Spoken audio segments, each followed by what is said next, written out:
शङ्करं शङ्कराचार्यं केशवं बादरायणं सूत्रभाष्यकृतो वन्दे भगवतो पुनः पुनः। वसुदेवसुतं देवं कंसचाणूरमर्दनं देवकी परमानन्दं कृष्णं वन्दे जगद्गुरुं। जय जय मैया लक्ष्मी, जय गजबदन गणेश, जय जय माता शारदे, जय जय भारत देश। बोलो भारत माता की जय हो, गौ माता की जय हो, शिप्रा माता की जय हो, सभी माताओं की जय हो, जगत पिताओं की जय हो। नमो पार्वती पते हर हर महादेव। कर्मणाचित शुद्धि अर्थ एकाग्र उपासना मोक्षात् ब्रह्म विज्ञान मति वेदांत निश्चय। अभी पूर्व में हमारे आदरणीय जी ने बहुत कुछ समीक्षा करी और हमें बहुत अच्छा लगा कि वाकई गुरु कृपा ही शिष्य से परम मंगलम। पूरी गुरु की कृपा के बिना ये प्राप्त हो नहीं सकता। तो मैं परम पूज्य गुरुदेव के चरणों में साष्टांग अनंत प्रणाम करता हुआ, अनंत बार नमन करता हुआ यहाँ बैठे हुए सभी मेरे मातृ शक्ति पितृ शक्ति के अंतर में जो ब्रह्म चैतन्य कुटस्थ आत्मा जो निवास करते हैं, श्री भगवान निवास करते हैं, वासुदेव निवास करते हैं, आप सबको मैं खूब खूब बारंबार नमन। और आज इस अरोड़ वंशीय धर्मशाला के इस तपोस्थली में, इस ज्ञान यज्ञ में मुझे आप सब लोगों के दर्शन हुए और मेरी वाणी के द्वारा इस ज्ञान यज्ञ में ये सेवा रूपी आहुति देने का एक सुंदर अवसर मिला। इस पुनीत अवसर पर यहाँ के आयोजकों का मैं खूब खूब साधुवाद करता हूँ, धन्यवाद करता हूँ। और मेरे भाई बहनों, मेरे बुजुर्गों, श्रीमान जी ने बताया कि मल विक्षेप आवरण, ये तीन बड़ी शक्तियां हैं, दोष है अंतःकरण में। क्योंकि नाड़ी भी तीन होती है, वात, पित्त और कफ। और वैद्य के पास जाते हैं, डॉक्टर के पास जाते हैं, तो डॉक्टर नाड़ी देख करके ये शोधन करता है कि कफ का रोगी है या ये वात का रोगी है, या इसको कौन सी वात, कफ और इसको मतलब कौन सी बीमारी है, फिर उसका निदान करके वो दवा देता है। ऐसे सतगुरु दाता वेद बनाया करकी नबज दिखा ले, देखी नबज समझ कर दाता कर्म पुरुष सा चाले, मगरे गुरुदेव ने ध्याले, जन्म मरण का काटे मोर्चा प्रीत गुरुगली पाले। आपने बहुत अच्छा बताया, उनमें मैं एक शब्द और जोड़ना चाहता हूँ। एक वेदांत है, ये ऋषियों का अनुभव है कि निष्काम शुभ कर्म से मल दोष की निवृत्ति होती है, सकाम से करोगे तो संसार की प्राप्ति होगी। कर्मणाचित शुद्धि अर्थ एकाग्र उपासना मोक्षात् ब्रह्म विज्ञान मति वेदांत निश्चय। निष्काम शुभ कर्म करने से आपके मल दोष की अंतःकरण में शुद्धि होगी। यदि आपने पहले जन्म में मल दोष दूर कर लिया है तो आप कर्तो उपासक है। उपनिषद की भाषा में इसको कर्तो उपासक, अकर्तो उपासक लिखा है।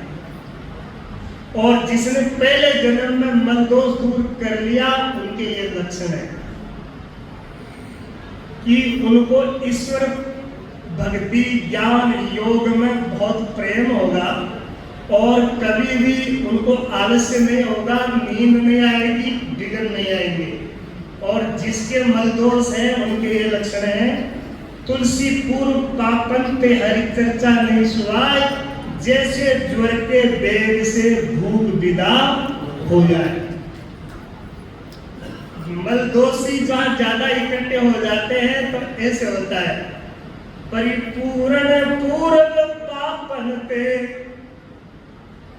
परिपूर्ण पूर्ण पापन पे नहीं।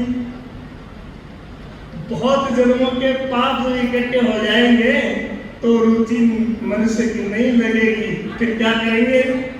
एक कुलार कुलाए रे नचवावत है दिन रे मन को, फिर मृदंग कहे दिग धक है, मंजीर कहे किनको किनको, तब नारी हाथ उठाए कहे इनको इनको इनको इनको। उस सभा में नाचने वाले आती है, कोई विद्वानों का आगमन नहीं होता, तो फिर उस सभा में अच्छे लोग नहीं आते, तो ये मृदंग कहती है आज की सत्संग को दिखा रहे। मंजीरे कहते किनको किनको, हे मृदंग तुम किनको दिखा दे रहे हैं? तो नाचने वाली कहते इनको इनको इनको, जो भगवान को छोड़ करके मेरे को देख रहे हैं इनको। और हमारे राजस्थान में संत हुए, उन्होंने लिखा कहे, मतलब उन्होंने ऐसे लिखा कि पाप का ये प्रचंड वेग है, इसलिए हमें अच्छे सुख कार्य में लगने नहीं देता। उन्होंने लिखा कि जो कहे दास संग्राम, इस धरती पर यदि किसी जीव के या अंतःकरण में ज्यादा पाप है तो कहे दास सकराम भजन की करड़ी गाठी, कहे दास सकराम भजन की करड़ी गाठी, आगे हुआ पाप हाथ में लिया लंबी लाठी हाथ में पाप चढ़न देना, आगे बेला पालो तो दे गर्दन के मार कमाई तीनी माठी, कहे दास सकराम भजन की करड़ी गाठी। तो जिन्होंने मलदोष निवृत्त कर लिया या नहीं हुआ है तो आप निष्काम सेवा कीजिए, गुरुदेव की कीजिए, संतों की कीजिए, या सत्संगी भाई बहनों की कीजिए, आप कोई भी धर्मशाला या कोई भी गौशाला में अपना सेवा दीजिए, इससे मलदोष दूर हो जाएगा। दूसरा आपने बताया विक्षेप, ये निष्काम उपासना करोगे तो मिटेगा। और तीसरा आपने अज्ञान जो आवरण बताया, वो ज्ञान के द्वारा हिते ज्ञानानुमुक्ति करना बदलते जंतुना विद्या विमोचते, विद्या से ही अविद्या की निवृत्ति होगी। और तीसरा अगला जो उन्होंने प्रश्न रखा बहुत अच्छा लगा, हमें वेदांत की एक पेवर क्या करीब है कि विवेक किसे कहते हैं? अविनाशी आत्म अचल जगता के प्रतिकूल, ऐसो ज्ञान विवेक है सब साधन को। अगला लिखा उन्होंने वैराग्य, बहुत अच्छा बताया आपने, ब्रह्मलोक भोगजो चय शब्द को त्याग, वेद अर्थ ज्ञाता मुक्ता कहते गिरा।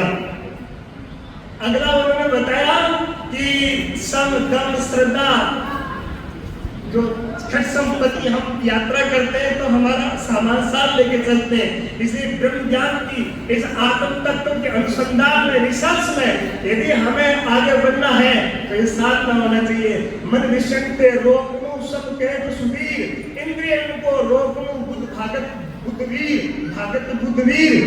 और जय सम दम श्रद्धा, सत्य वेद गुरु वाक्य संदास विश्वास, समाधानता को के मन विक्षेप को नाश। ऐसे हमारे विचार सागर में हमारे निश्चितदास महाराज ने कुछ ऐसे इशारे किए। ये जब तब अनुष्ठान आदि मद विक्षेप आदि दोषों को मेटना, ये बहिरंग साधन है। और आपने बताया वो अंतरंग साधन है, अंतरंग पर अंदर की यात्रा। और फिर इससे आगे की यात्रा है जब चतुर्साधन संपन्न, सतगुरु से लकेगा सोई, मन विक्षेप जिनके नहीं दोई, केवल अज्ञान हिया न होई, चौसाधन संपन्न हो, निर्मतिमान विचारी, निर्भोई ज्ञान अधिकारी, ये लक्षण जिनमें होई। ये जिनमें लक्षण पाए जाएंगे वो ज्ञान के पात्र हैं। नहीं तो यहाँ उत्तम जिज्ञासु के लिए ज्ञान लिखा, मध्यम जिज्ञासु के लिए उपासना लिखी, कनिष्ठ जिज्ञासु के लिए उन्होंने कर्म कांड लिखा।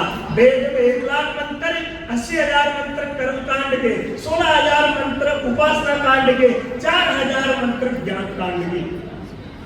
और फिर ये तीनों बीमारियों की दवाई लिखी, मल विक्षेप और आवरण। लेकिन इससे आगे की हम यात्रा हम करेंगे तो और इससे भी अंतर श्रवण मनन निधि।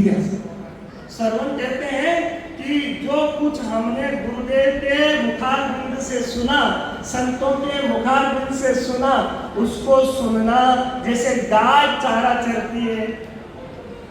मनन कहते हैं कि गाय चारा चरने के बाद उसको बगोलती है, ऐसे आप बैठे बैठे उसका फिर से चिंतन करो। और निधिध्यासन कहते हैं गाय चारा चर के उसको बगोल करके शांत हो जाती है। ऐसे आप हम सब गुरु महाराज के वचनों को सुने और सुन करके फिर मनन करें और मनन करके फिर निधिध्यासन करें, निश्चय पर पहुंच जाए।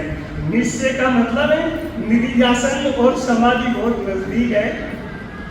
इसे निधिध्यासन का मतलब होता है कि एक निर्णय, जैसे गाय रस बना करके तृप्त हो जाती है, ऐसे एको ब्रह्म द्वितीया नास्ति नैना नास्ति किंचन सत्य ब्रह्म सर्ववेदम आत्मा सर्ववेदम ब्रह्म सत्य जगत मिथ्या ये जीव ब्रह्म ही परा। इस प्रकार से कि आपको इसके निर्णय पर जाने के लिए गुरुदेव की कृपा और हमारे उपनिषदों का सहारा और गुरुओं की वाणी का हमें सहारा लेना पड़ेगा। यहाँ आपको ये निर्णय करना है। एक छोटी सी बात बता करके मेरी वाणी को विराम दूंगा कि आपने सुना होगा कि दूध को जमाने के बाद क्या होता है जी? दही होता है। अच्छा, दूध से परिवर्तन होकर के बदल करके जब दही हो जाता है तो ऐसा कोई साइंटिस्ट, कोई वैज्ञानिक, कोई रिसर्च आज तक कर पाया, कोई अनुसंधान, कोई इस प्रकार से कोई खोज कर पाया कि दही से वापस दूध बना दे? भाई हमें तो मैंने तो लगभग भारत की यात्रा करी, मैं सीनियर इंस्पेक्टर रहा दिल्ली के कनाट कलेक्शन विजिलेंस में, और गुरुदेव की कृपा से मैं यहाँ आप लोगों की सेवा में उपस्थित हुआ हूँ। तो मैंने लगभग भारत की यात्रा करी, हमें तो इस प्रकार का कोई अभी तक मिला नहीं। और आपके यहाँ इंदौर में होती बात है।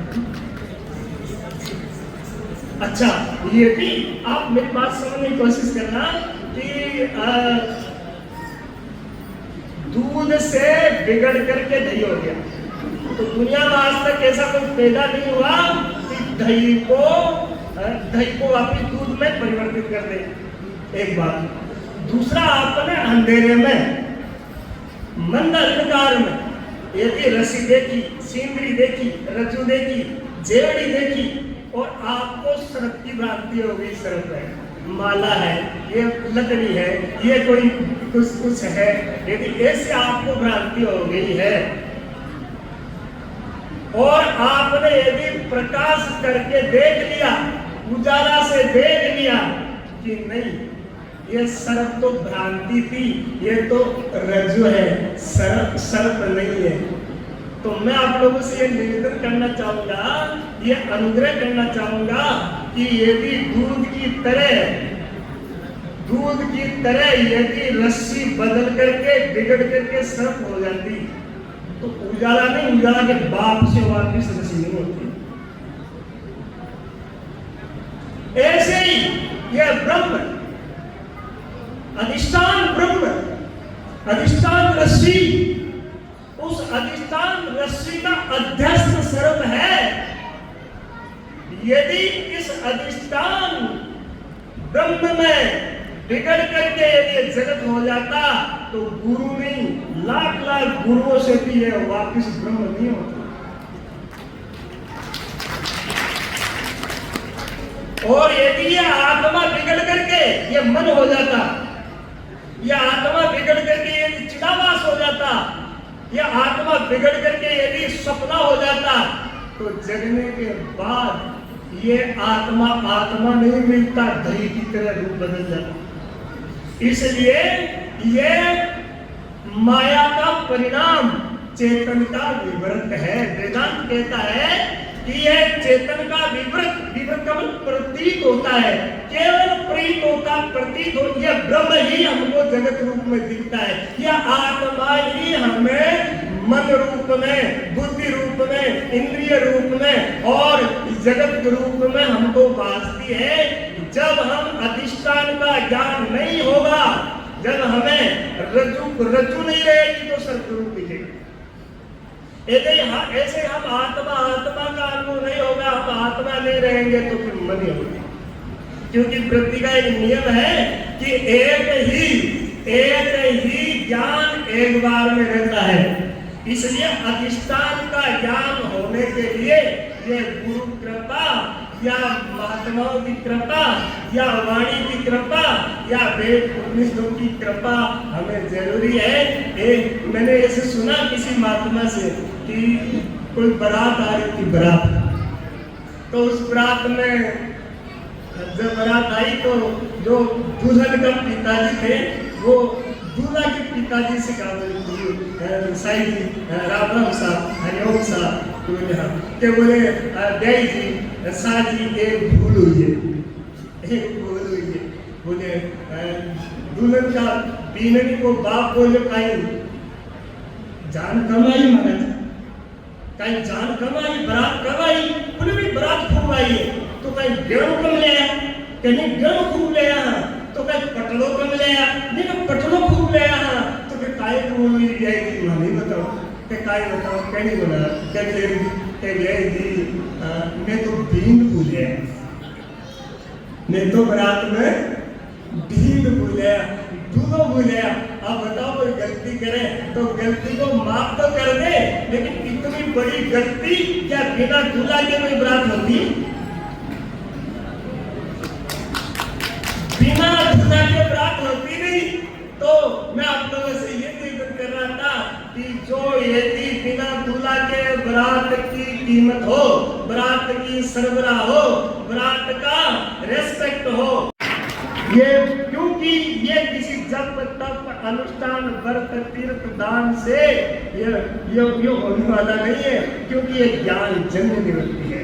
हाँ, कर्म उपासना और ये जो जितने हमारे जो लिखी ये अभी पूर्व में बता दिया, मन विक्षेपवादी दोषों को दूर करने के लिए है। और मैं एक निवेदन और करना चाहूँगा कि मुझे यहाँ मैंने गुरु महाराज जी की कृपा से, स्वामी जी की कृपा से कुछ ऐसे वेदांत की प्रक्रिया पढ़ी है, और आप लोगों से भी निवेदन करता हूँ कि स्वामी जी की रस का पूरा अमृत लेना चाहते हो, आप वाणी का पूरा अमृत लेना चाहते हो, तो एक कोर्स है, आप विचार माला पढ़िए, आप विचार माला से बोलते, आप विचार चंद्रोदय पढ़िए, आप विचार सागर पढ़िए, आप ब्रह्मसूत्र पढ़िए, आप पंचदशी पढ़िए, आप फिर उसके बाद आपकी कृपा हो तो उपनिषद और वेद देखिए। ये हमारी एक प्रक्रिया है इस वेदांत में आगे बढ़ने के लिए। तो मैं वैसी आशा करूँगा, ऐसा उम्मीद करता हूँ कि यहाँ निर्भय आश्रम जयपुर राजस्थान करणसर में दास की कुटिया है, कभी भी आप जयपुर पधारो तो उन्हें सेवा का जरूर मौका देना। और ये पुस्तकें सब मैं जिज्ञासुओं को पढ़ाता। आप लोग भी यदि इससे थोड़ा आप जुड़ना चाहो तो आप जुड़िए और इसका ज़्यादा से ज़्यादा लाभ लीजिए। और मैं पूरी क्या कहूँ, बस मैं कह नहीं सकता, मैं कम बोलूँ और आप ज़्यादा समझना। जैसे मैं को नल आ गया तो आप समझ गए होंगे क्या आ गया, नल तो आना जाना कुछ नहीं, उसमें क्या आ गया, पानी। तो मैं आप लोगों को इतना ही कहूँगा कि मैं इतनी सारी पढ़ाई करी, मैंने PhD करी और इतना सारा सब कुछ किया, फिर मैं बहुत महात्माओं की शरण में गया, उनके दर्शन भी किए, लेकिन जैसे मुझे स्वामी जी के वचनों से लाभ मिला,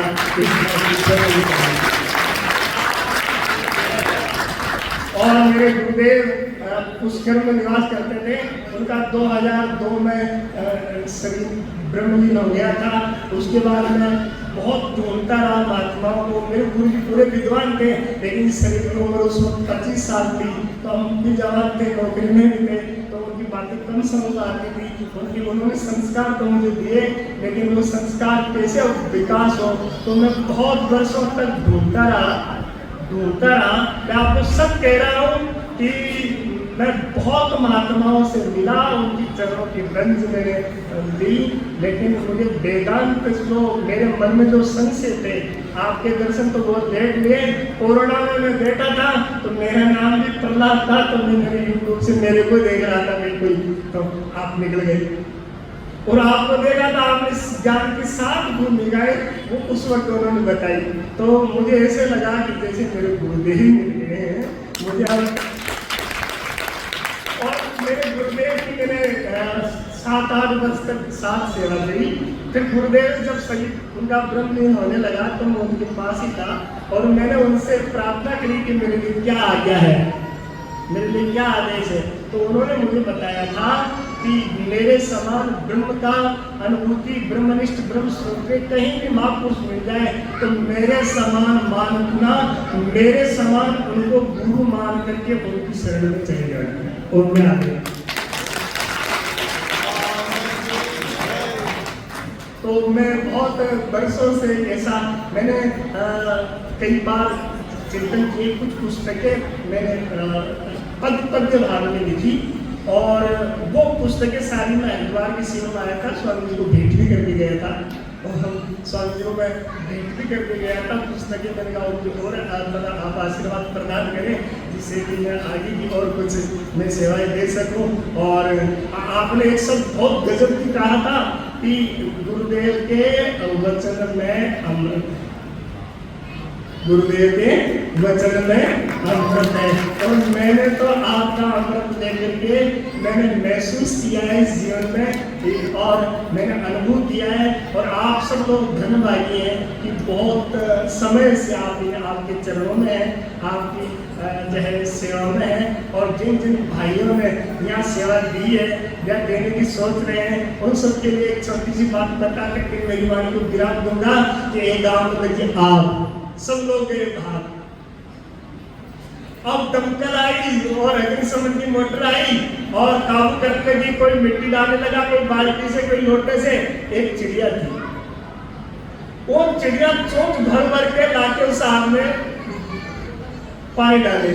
तो दूसरे पक्षियों ने कहा, बोले चिड़िया हम इस बात को जानते हैं कि ये आग भीषण लगी है और इस भीषण आग को दमकल कंट्रोल नहीं कर पाया, इसको फुहारे के पाइप नहीं कर पाए, बाल्टियों से पानी डाल रहे हैं, ये आग कंट्रोल में नहीं आ रही। और तेरी चूंच की क्या विसात है, तेरी चूंच में कितना पानी आया, एक बूंद से क्या ये आग बुझने वाली है। चिड़िया का जो उत्तर था मुझे अच्छा लगा, इसलिए मैं आप लोगों से निवेदन कर रहा हूँ। चिड़िया ने कहा, इस बात को मैं जानती हूँ कि आग प्रचंड लगी है, भीषण लगी है और मेरी चोंच में एक बूंद जल आता है और इससे होने वाला भी क्या है, लेकिन इतिहास लिखा जा रहा है। लेकिन इतिहास लिखा जा रहा है, जिस दिन इतिहास का पन्ना पलटा जाएगा और पढ़ा जाएगा तो मेरा नाम आग लगाने वालों में नहीं, आग बुझाने वालों में गिना जाएगा।